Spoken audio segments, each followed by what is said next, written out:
gente vai agora para o nosso retorno, né? Desse período que nós ficamos parados aí. E esse retorno espero que seja mais produtivo do que o início do ano, né? Que vocês venham com mais energia, com mais disposição para a gente estar estudando, tá? Então, nós vamos continuar o que a gente estava vendo ainda na apostila do terceiro bimestre, só que agora vocês vão lá para a apostila 5 de vocês, né? 5 ou 6, não sei. Enfim, vocês sabem qual que é a apostila. Nós terminamos a apostila 4. Né? E a gente vai começar o módulo 46 e o módulo 47, que a gente vai falar um pouquinho da história evolutiva das plantas. Então, vamos falar um pouquinho da história evolutiva das plantas. Tá? Então, hoje a gente vai mudar todo o nosso segmento, que até agora a gente estava vendo o quê? Nós vimos os vírus, nós vimos os protozoários, nós vimos os fungos, nós vimos as bactérias, né? Seres que eram, na sua grande maioria, eucariontes, tirando as bactérias que são procariontes, né? Na sua grande maioria unicelular, também tirando os fungos que faziam associações maiores, né? Então, a gente viu tudo isso na última apostila e aí hoje a gente começa a falar então um pouquinho da história evolutiva das plantas. A apostila de vocês, numa primeira abordagem, traz para vocês um pouquinho sobre as algas, tá? As algas, elas não são vegetais, tá? Elas não são vegetais. Elas, inclusive, estão lá no mesmo grupo dos protistas. Tá? Mas o que eu posso falar para vocês sobre as algas? As algas, ela é considerada o ancestral dos vegetais, tá? Então, é considerado o ancestral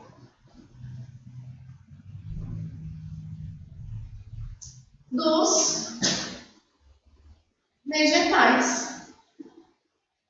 Então, acredita-se que os vegetais tenham evoluído das algas, tá? Atualmente, nós temos 130 mil espécies de algas descritas, de algas conhecidas, tá? Sendo que a maior parte dessas algas, elas são marinhas, tá? Então, a gente tem aqui, ó, 130 mil espécies descritas. Tá? Então, nós temos 130 mil espécies descritas, sendo que na sua maioria marinhas, tá? Vamos falar então um pouquinho das características gerais dessas algas, tá? Primeira coisa que a gente vai falar, essas algas, elas são eucariontes. Por que ela é uma alga eucarionte? Porque ela tem um núcleo organizado, né? Lembra que o organismo eucarionte tem o seu material genético dentro da carioteca. Tem um material genético organizado, tá? Além disso, esses animaizinhos, esses vegetaizinhos aqui, esses bichinhos aqui, são autótrofos. Tá? Então, eles são autótrofos. O que é isso? Vamos lembrar? São seres que fazem fotossíntese, que produzem o próprio alimento. Então, a gente está falando de seres fotossintetizantes aqui também, tá? Além disso, esses seres vivos também podem ser unicelulares ou multicelulares. Então, eles podem ser unicelulares ou pluricelulares. Então, eles podem ser uni ou pluricelulares. Aqui na frente, ó, vou colocar aqui, que são seres fotossintetizantes. Ou seja, possuem cloroplasto. fila, tá? Olha o monte de semelhança, então, que esse grupo tem com os vegetais, tá? São eucariontes, como os vegetais, são autotróficos, como os vegetais, e também podem ser pluricelulares, como os vegetais. Então, como eles têm tantas características semelhantes aos vegetais, acredita-se, então, que eles sejam os precursores, então, desse grupo tão grande que é o reino vegetal, tá? O corpo de algumas algas que já são multicelulares ou pluricelulares, tá? Então, aquelas algas que têm mais de uma célula, tá? Ele é formado por um talo, que é uma estrutura que já se assemelha ao caule, tá? E nessa estrutura que a gente chama de talo, ficam presas estruturas laminares que são muito semelhantes às folhas. Então, apesar dessa semelhança, as algas elas não têm folha, não têm caule, não têm raiz.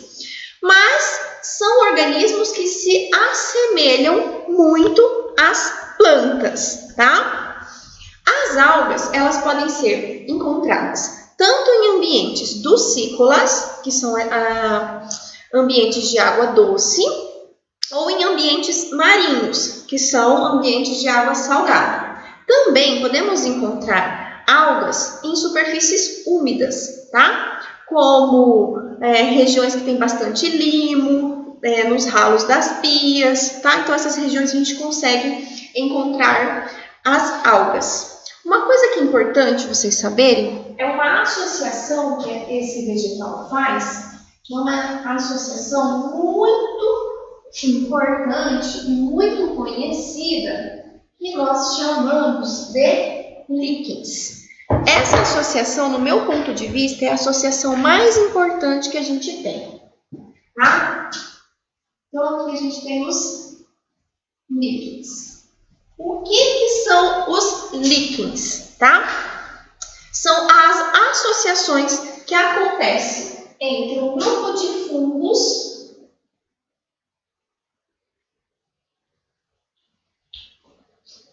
e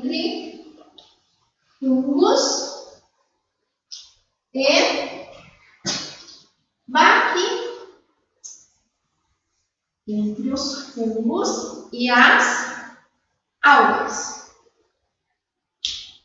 Então, essa associação mutualística que a gente fala, tá? Uma associação mutualística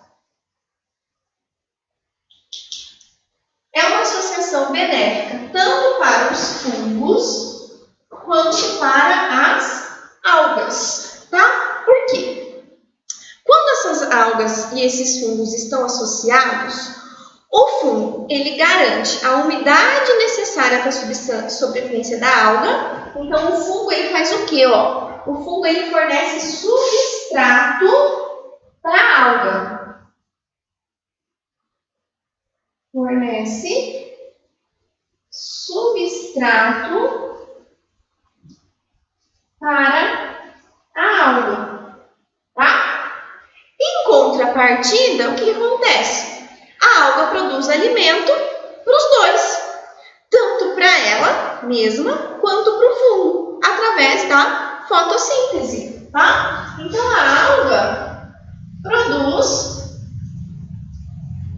alimento para os dois grupos.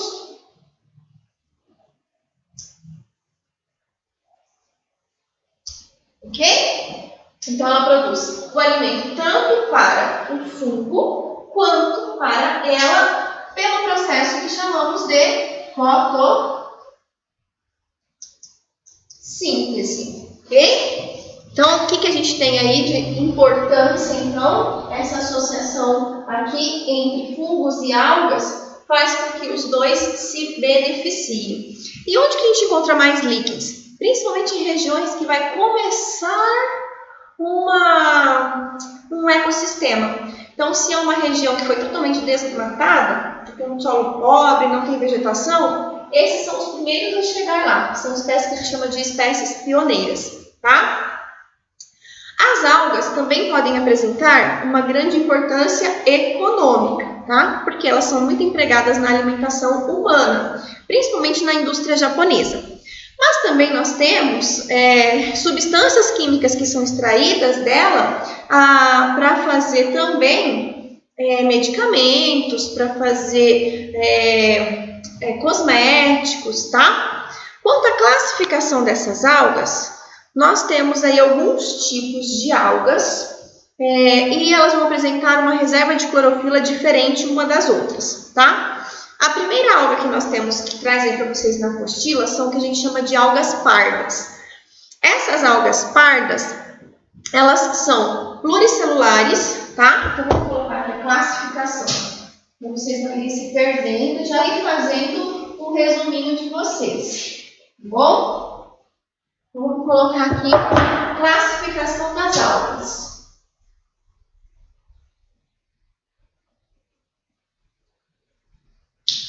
Então, primeiro,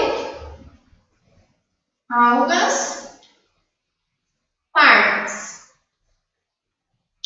Então, as algas pardas, elas são pluricelulares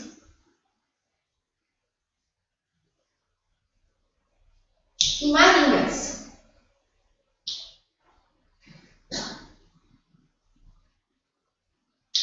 São pluricelulares e marinhas, tá? E essas algas, elas têm a capacidade de formar verdadeiras florestas no fundo dos oceanos, tá? E quando ela forma essas grandes florestas subaquáticas, né? A gente tem ali a presença de muitos animais e de muitos substratos, se vamos dizer, para que esses outros seres vivos vivam ao seu redor, porque ela vai poder fornecer tanto abrigo quanto alimento para esses outros tipos de seres, tá? Um outro grupo que nós temos aí na apostila de vocês são as algas vermelhas, tá? Nós temos então as algas vermelhas. Elas recebem esse nome porque elas têm um pigmento que deixa ela com a coloração mais avermelhada, tá? Na sua maioria também são pluricelulares, então também são pluricelulares, tá? Também tem essa característica, tá? E elas vão crescer junto a um substrato. Mas nós temos ainda algumas formas que são microscópicas e são bem filamentosas. Nessa espécie de alga aí, nós temos mais ou menos 5.000 espécies de algas vermelhas. Embora algumas delas possam ser encontradas em água doce, a sua grande maioria vive nos oceanos, tá? Então, as algas vermelhas, elas são vermelhas por causa de um pigmento avermelhado.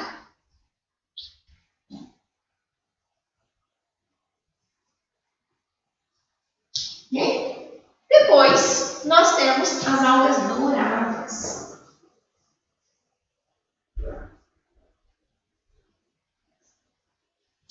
Nós temos, então, as algas douradas. Essas algas douradas, elas são unicelulares, tá? Elas são unicelulares.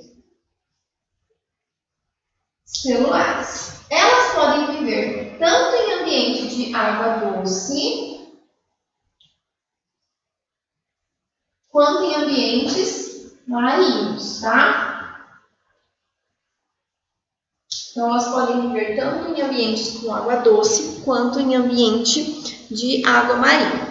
Elas são unicelulares, mas elas podem formar colônias, tá? E o nome dela, alga dourada, é porque elas têm uma cor amarelo, meio marrom, amarelado, meio dourada mesmo, tá? Por conta também dos pigmentos amarelados, tá? Então, ela tem os pigmentos amarelados aqui, tá? Por isso que elas são chamadas de algas douradas. Apesar, tá, delas produzirem grande parte do alimento por meio da fotossíntese, elas também adquirem do meio parte dos seus nutrientes para a sobrevivência, tá? Então, essas algas aqui, elas têm essa estrutura, tá bom? Bom, agora vamos para o nosso quarto grupo de algas. Então, nós vimos as pardas, nós vimos as vermelhas e as douradas. Agora vamos ver as diatomáceas.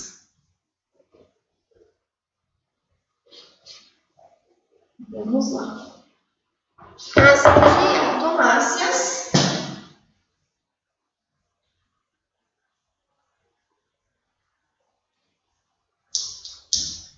As diatomáceas então, elas são algas unicelulares que formam colônias, normalmente em ambientes marinhos, mas também podem viver em ambientes de água doce, tá? Essas algas possuem no redor das suas células uma carapaça formada por sílica, que é o mesmo componente do vidro. Olha que legal! Então, essas diatomáceas, elas são utilizadas depois para formar estruturas que são utilizadas na construção civil, tá? Então, as diatomáceas são unicelulares.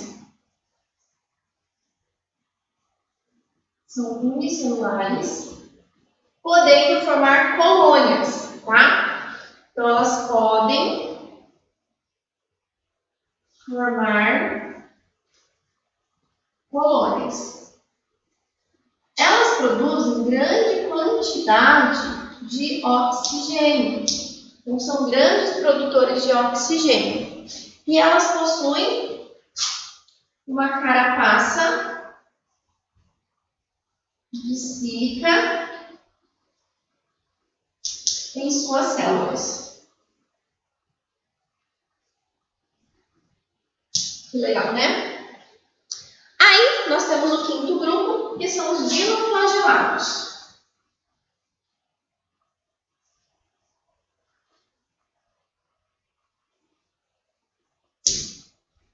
Aqui, então, nós temos os dinoflagelados. Por que é dinoflagelado? Porque possui 2 flagelos. Então, são algas unicelulares. São algas unicelulares com 2 flagelos. São algas unicelulares com 2 flagelos, tá? Para que eles utilizam flagelo? Flagelo sempre tem a função do quê? De locomoção, tá? Então, esses flagelos, eles auxiliam na locomoção. Ok? Então, eles fazem esse auxílio aí na locomoção. Que normalmente eles seguem o fluxo de água, tá? E as últimas algas que nós vamos ver, então, são as algas verdes. Então, o último grupo que nós temos são as algas verdes. As algas verdes, elas são encontradas nos mais diferentes ambientes, tá? Tanto no meio marinho, quanto no meio de água doce, quanto também nas superfícies úmidas, como os troncos das árvores, nas rochas, nos solos. Elas podem ser uni- ou pluricelulares. Então, podem ser uni- ou pluricelulares e tem uma ampla distribuição no meio, tá? Então, é encontrada em ambientes úmidos, não só em rios, como mares e também como na superfície da terra, em ambientes úmidos, certo? Bom, então isso é o que eu tinha para falar para vocês sobre as algas, tá? Que são os precursores do grupo dos vegetais, certinho? Bom, agora, na nossa próxima aulinha, nós já vamos começar a falar um pouquinho sobre as briófitas, tá? Que é um grupo vegetal bastante ainda primitivo, que ainda não tem caule, não tem folha, tá? Mas antes disso, vamos falar um pouquinho então sobre a relação de parentesco entre as algas e as plantas, tá? A relação de parentesco entre os dois está realmente no primeiro grupo que a gente vai falar, que são as briófitas. Porque as briófitas, elas são encontradas em ambiente úmido, tá? Elas dependem da água para sua reprodução e elas não têm caule, não têm raiz, não têm folha. Olha que legal. Então é o primeiro grupo de vegetal, mas ainda não tem estruturas como os vegetais mais evoluídos têm, tá? Esse grupo, as briófitas, elas também são avasculares, ou seja, não tem vaso condutor, não tem xilema, não tem floema. Toda a condução de nutrientes é feita através de célula para célula, tá? Não tem flor, não tem fruto, não tem semente. A reprodução depende da água, porque o gameta masculino ele é móvel e ele tem que nadar até o gameta feminino, que é imóvel, tá? E são vegetais muito sensíveis à falta de umidade. Então são vegetais que precisam muito ainda da água para sua manutenção, para poder viver tranquilamente, tá? Bom, feito isso, tá? Vocês vão fazer para mim agora os módulos 47 e módulo 46 e 47, que vai falar um pouquinho da história evolutiva das plantas no Brasil. O primeiro exercício vocês vão ler uma reportagem e aí vocês vão responder letra A, letra B e a letra C, e a letra D e E, que está na página 413. Daí tem o exercício 2, o exercício 3, o exercício 4 e o para conferir, que está na página 414, tá? Então, essa é a tarefinha de vocês. O módulo 46, o módulo 47 e o para conferir, tá? Eu já vou abrir um espacinho lá no Que Mágico, vocês vão postar lá essas atividades para mim, tá? Primeira atividade, então, desse terceiro bimestre, certo? Beijo, pessoal. Até a próxima aula. Tchau, tchau.